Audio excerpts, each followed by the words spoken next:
Le cours de théorie musicale se poursuit aujourd'hui par l'étude des silences. Alors tout comme les figures de notes, les silences possèdent des durées, des valeurs spécifiques que l'on va détailler aujourd'hui dans ce cours. Alors il existe des silences de longue ou de courte durée, et nous allons commencer par le plus long, c'est-à-dire la pause, qui vaut 4 temps ou 4 pulsations, et comme on le voit ici, se note suspendue à la 4e ligne de la portée en partant du bas. Puis vient la demi-pause, qui vaut la moitié d'une pause, qui vaut donc 2 temps ou 2 pulsations, et qui, elle, se note sur la 3e ligne de la portée, en partant du bas également. Puis vient le soupir, qui vaut 1 temps ou une pulsation, c'est-à-dire la moitié d'une demi-pause, et qui se note, lui, de 2 façons différentes, comme on le voit ici. Ensuite, le demi-soupir, qui vaut un demi-temps ou une demi-pulsation, et qui se note comme un 7 non barré.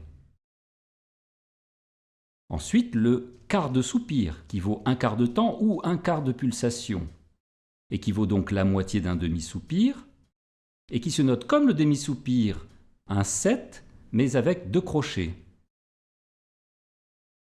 Bien sûr, comme avec les notes, on peut continuer sur le 8e de soupir, qui vaudra un 8e de temps, ou encore le 16e de soupir, qui vaudra un 16e de temps.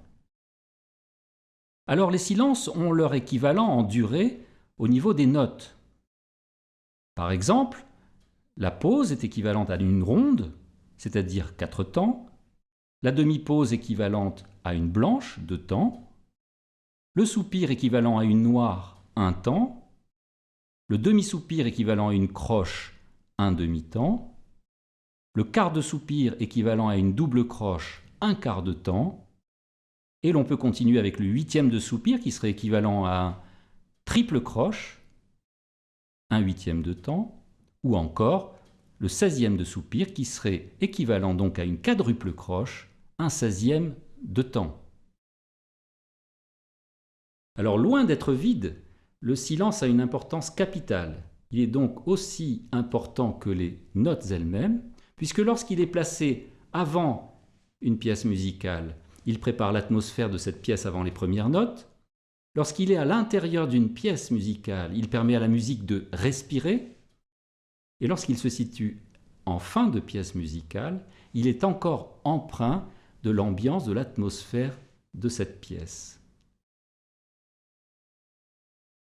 Voilà, si vous appréciez nos tutoriels, merci de souscrire, liker, partager, commenter et de nous rejoindre sur notre académie en ligne où vous pourrez poursuivre ces cours de façon complète avec pour chaque leçon un QCM, c'est-à-dire un contrôle continu de connaissances, et souscrire pour un tout petit prix à un grand nombre de matières aussi variées que la théorie, la mélodie, le rythme, les accords, l'harmonie, la composition musicale, l'arrangement ou l'orchestration, ou bien encore le piano classique, jazz, improvisation, accompagnement, ou enfin le travail de l'oreille musicale.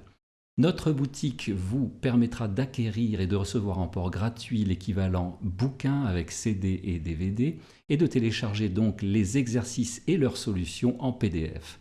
Voilà, je vous remercie de votre écoute et à très vite.